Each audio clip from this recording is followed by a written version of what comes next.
Bound was pitched to me as a game which collides Journey with Dance Dance Revolution. At first, that idea sounded somewhat barbaric. The joy that I glean from titles like Journey is the sheer beauty that surrounds me around every corner, not necessarily something that can be said for DDR or similar dancing titles in that genre. I found it difficult to picture just what Bound was, and although I remember seeing the trailer at E3 earlier this year, it didn't jump out at me as a title I immediately connected with.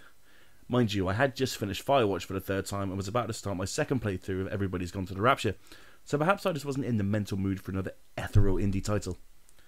For this, I was wholeheartedly dumb. The incoherence of me not wanting to play a game because it was perhaps too similar to titles I'd played recently is stupid. The indie space is where true innovation is always happening, and Plastic's Bound has choreographed something really rather special with Bound. My ignorance be damned. I still picked it up day one and wanted to see exactly what this unique title had to offer. My first question was, what's the story? My experiences of Firewatch, Rapture, even Adrift and the like nailed their respective narratives, as this is exactly what their games were. Bound, at least upon my first playthrough, fit this mould, and I loved all three of those experiences, so I saw no reason why I wouldn't fall for the story. Interestingly, the story here is as simple as it comes. A tale as old as time of a young princess who is made to protect her kingdom by her mother from an evil being known as the Monster. Yeah, it's pretty straightforward in the whole storytelling aspect.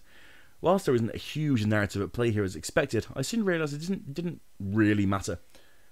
This isn't a Firewatch Rapture experience, this is more of a puzzler set in a gorgeous, gorgeous world that I thoroughly enjoyed navigating. As the princess, you move so elegantly as you dance across the world that moves below you from one platform to another, dancing to escape attacks, dancing to manoeuvre yourself across tricky platform edges. The animation of the princess is simply incredible. Her subtle movements and aura connect so beautifully with the surrounding world, and that's something that can't be said for many games. Every move felt choreographed by a ballet teacher, every movement a deft expression of the princess's internal struggle. Her movement is an aspect of the game which you can't take your eyes off, until you begin to explore more of this breathing world that surrounds her soft steps within it.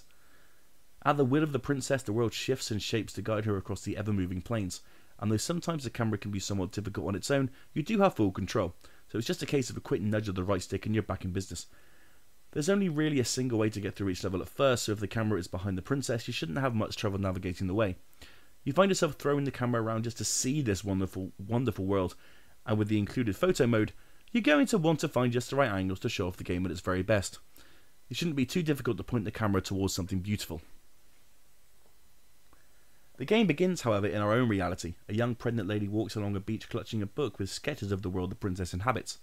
I won't go into detail, but the game focuses itself up on very serious issues that we don't normally see in gaming, and that's definitely something worth celebrating.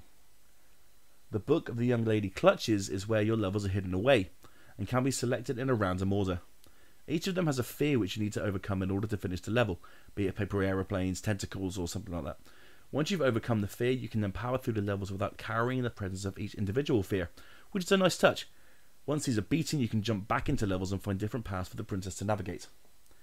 Each level lasts around 15 minutes, and although they aren't particularly long, I found myself thinking about them more as I was away from the game. I would sit down and wonder where these fears came from, with then a brief section at the end of each level that you piece together by walking within, and watching it surround you does captivate you, and like the best games do, have you thinking about the characters long after you finish the game, which clocks in at around 3 hours. Bound's controls are also fantastic. In fact, it's probably the best game I've played for a while in this circumstance. As you're long jumping or bouncing off walls to reach new areas, I could easily glide the princess across each platform as she pirouettes, leaps, rolls across the sensational world. I knew I was getting better at the game as I found myself almost comboing dances to move into new areas.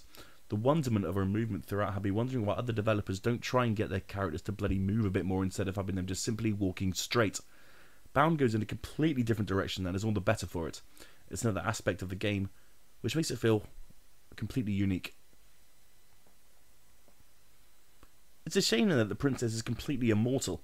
This wouldn't necessarily be a bad thing, would it be, for the fact that when you do knock a few dances together, they don't really mean anything other than their animations are really, really nice. There's no punishment for failure. If you miss a platform, you fall to your death, only to immediately respawn where you were seconds later. That being said, it's hardly a deal breaker. It allows you to look at certain platforms in different ways to work out exactly how to get across them. It just makes you feel you can get through the game with very little effort needed. Perhaps it needed just a bit more of a difficulty spike. The joy of Bound is the visually wonderful world, the engrossing, gloriously animated central protagonist, and the unique story and setting. It's not going to be for everyone, but the best experiences normally never are. Don't miss out on Bound. It really has to be seen to be believed. And yes, it's far more fun than Dance Dance Revolution.